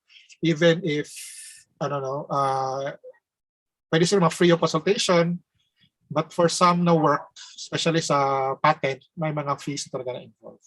But again, ano yan siya, siyempre we're destined to serve daw.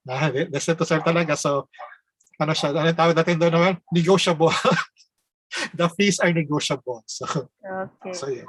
But, so Sir Justin also provided, no, the his contact information sa chat box. So if you have anything na you want to discuss with him, you can do so by contacting him. Saka ano no, I think hopefully the IPO field, they're trying to come up din kasi with what we call as yung parang standard rates. We've been asking din naman at least para kumbaga hindi siya rin competition between the schools, the universities pa na. At least alam nyo na if this is the service that you want, then this is the parang ito yung range ng babayaran nyo. No? So we're trying to convince the IPO field to work on that. Okay, that is a good idea. So, all right. So for the next question, Sir Jazz, can therapies be patented? So therapies, so example, specific process used in trauma therapy or a specialized process in play therapy. Just. Kasi siya eh. Mahirap siya kasi pag if it's related to medical kasi, di talaga siya allowed. No? But if you have a specific device siguro, if you're using a particular product siguro or may something unique, then yun pwede mo siya i-patent. Kasi if it's a generic lang na parang medical na ano no, if it's a generic na let's say physical therapy na method, hindi siya talaga siya pwede. Kasi you cannot disallow medical treatment to other people na para ba hindi mo pwede i-monopolize. But if you're using a particular item or may naiba ka lang talaga, then doon tayo pwede mag-focus. So for example, sa doctor, sa surgery, you cannot patent the surgery process, pero yung halimbawa, yung doctor naka-discover siya ng parang surgical knife na sabihin natin, it's sharper, then yun yung pwede natin i-patent. No? Because again, medical, I'm not really sure pa sa therapy. Pero siguro, halimbawa, ginawa mo siyang online, may chance siguro, depending on how it's stated. No? I think that would be my answer to that. Again, it will depend din kasi on ano talaga yung feature. So for example, medyo general siya. I'm basing it on the fact na medyo general lang din yung alam ko. But siguro if I know the details of what it is you're thinking, maybe we can then come up kung patentable ba talaga siya or hindi. Yeah. Okay, thank you, sir.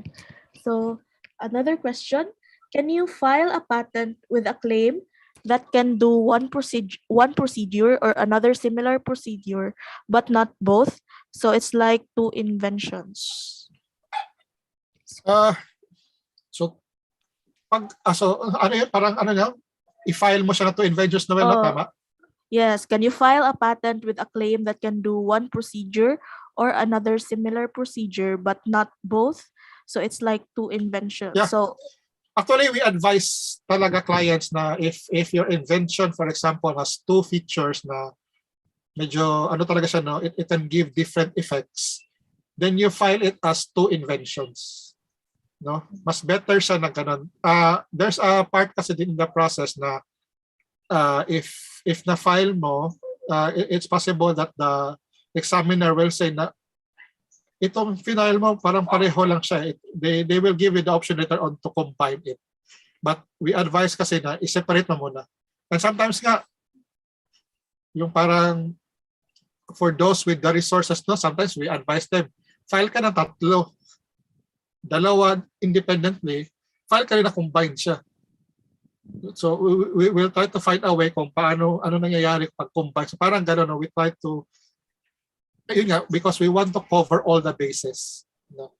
Para ba, sige, you have 2 features, i-file natin yung feature 1, feature 2, but what if yung combination pala ng feature 1 and feature 2 may additional impact din? So file din tayo para dun. So 3 siya kagad. Parang gano'n. Usually that's what we advise. But ultimately, of course, it depends din sa inventor kung tingin mo ano yung, siyempre, diba, you're going to have to look into your resources kung ano na yung kaya mo in terms of making a prototype, for example. So pag tingin mo, important yung feature 1, then feature 1 muna yung i-file natin. Especially if hindi ganun kalaki yung resources mo.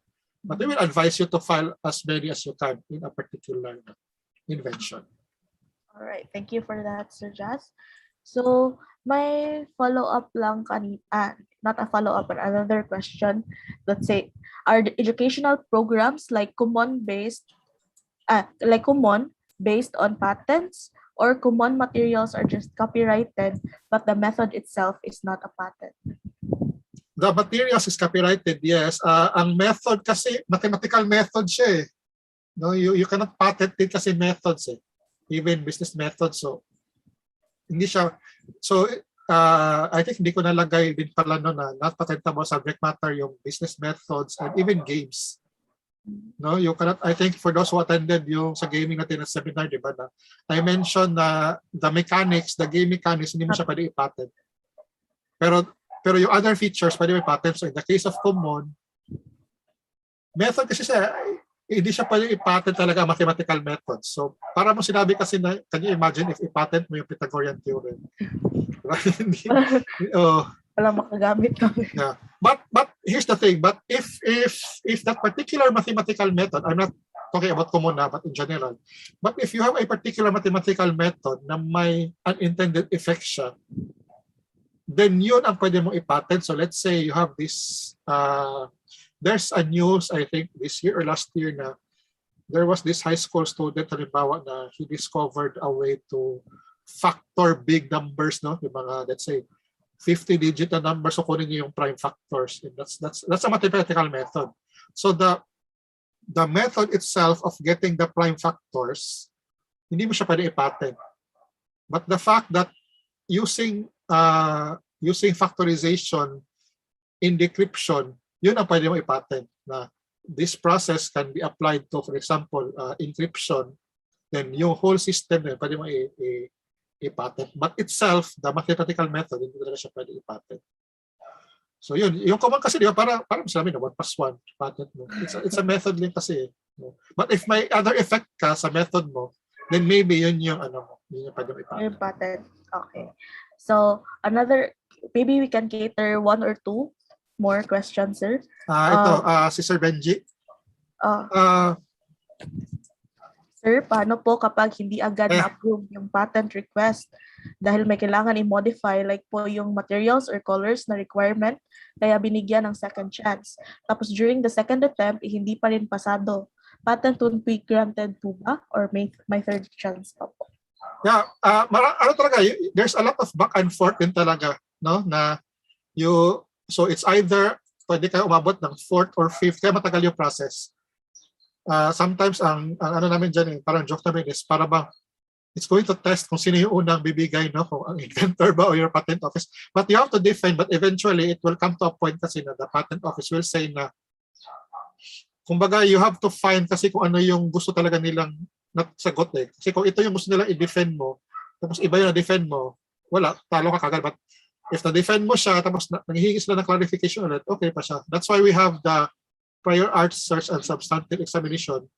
If you recall yung process no after the substantive examination, di ba yun na yung granting ng patent certificate? Even if it's 1 step lang sila, ang tagal nun eh. Kasi may back and forth pa yan.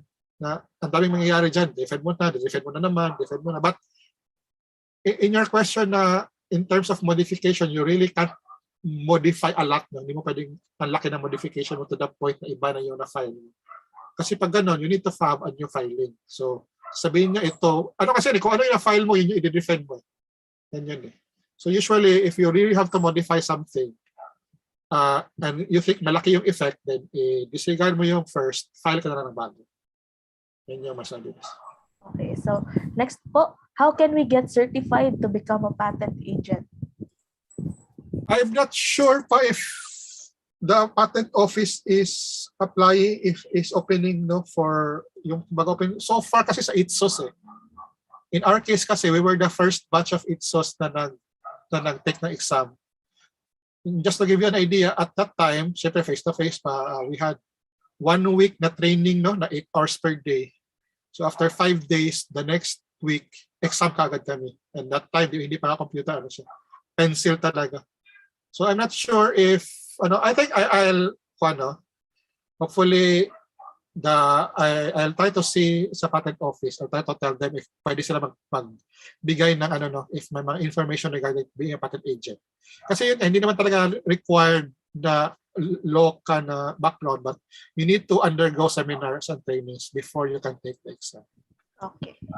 So, lastly, our last question, what if nag-expire na yung patent after 20 years? Can someone else apply for the same or it's not allowed? Hindi na kasi prior art na siya. Di ba? So, if nag-expire yung patent, then final mo siya on the 22nd year halimbawa,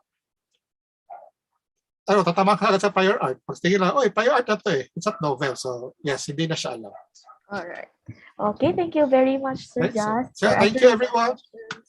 So, everyone, we will now be having our evaluation. So, Sir Mike? Yes, mag-start muna tayo ng pictorial kasi okay. pwede na makaano sa Sir Jas kung gusto na niyang I will request everyone who has cameras, please turn them on para sa documentations po natin. Okay, so we just wait for some more time kasi yung iba nagto-turn on pa ng mga cameras nila. So, may nagtanong kanina, saan ba na makikita natin yung mga upcoming webinars? So, please po, follow lang po our Facebook page. Doon po namin pinipost lahat ng aming upcoming webinars sa Teaching and Learning Resource Center, University of the Philippines. Yan po yung pangalan ng page. Okay, so keep smiling lang po kasi marami-rami yung slides natin. So, I'm taking pictures for each slide po. Okay, so thank you.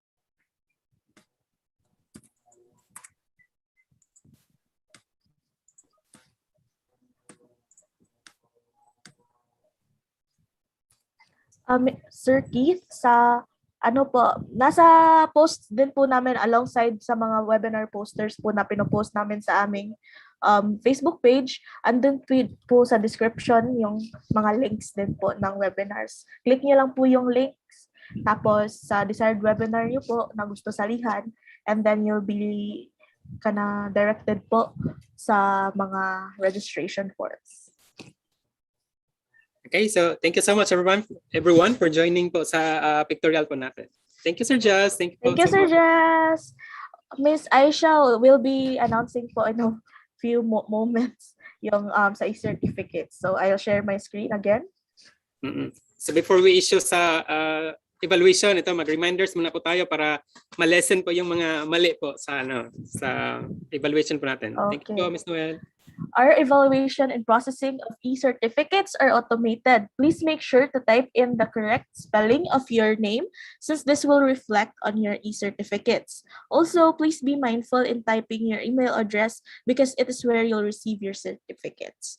So we suggest that you keep a copy of your response in the evaluation for you to verify if you made any mistakes. So please click or toggle the button, send me a copy of my responses para po masendan kayo sa email nyo ng mga responses nyo. So normally, it takes less than 3 minutes after submitting to receive your certificates. Should you not be able to receive it by 5 p.m. today, just send a reply message with your concern to the confirmation email that we sent, which is mscalorio@up.edu.ph, and we will manually send the certificate on the next working day. Thank you very much. And take note also that the evaluation link is open for only 15 minutes. So special announcement to those who are watching on our YouTube live.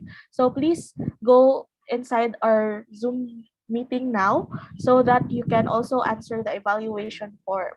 So you may get inside now so that you can access the link. So the link is in the chat box. Sir Mike, mas share niyo na po ba? Yes po, posted na po yung evaluation link po natin. So that's why po na we request everyone na mag-save ng responses nila. Kaya within 5 minutes, kung hindi nyo natanggap yung certificate ninyo, baka may mali kayo. Ma-check ninyo kung bakit hindi nyo natanggap. And also, again, please be careful in typing your names because the evaluation form will be the one na mag-automate po ng e-certs nyo. So kung ano mong spelling yung nilagay nyo sa evaluation form, yun po yung lalabas mismo sa e-certs. So careful po tayo when putting in or typing in our name and make sure our email addresses are correct.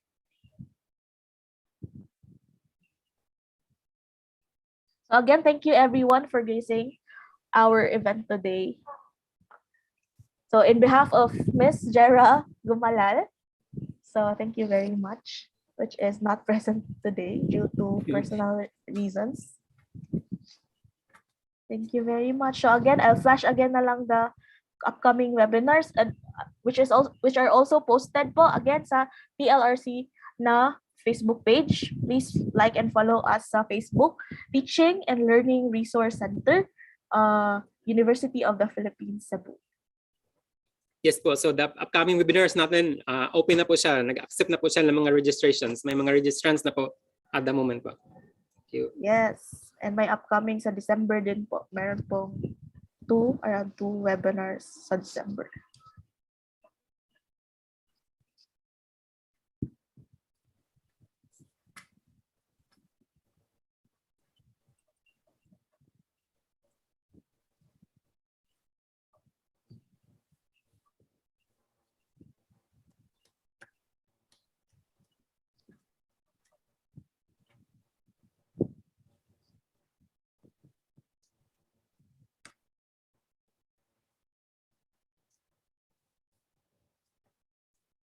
So again, thank you so much everyone. So please be reminded na yung evaluation link natin is open for 15 minutes lang po. Kaya mabilis lang naman yung namin yung evaluation natin. So you can do it in less than a minute po.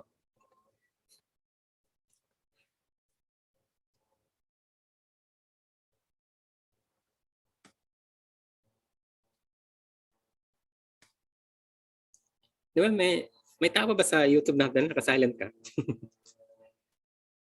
Wait lang. So again, sa YouTube viewers natin, if nanonood, please po get in the Zoom meeting na po to claim your e-certs and to evaluate po. Thank you. I'll check po, Sir Mike.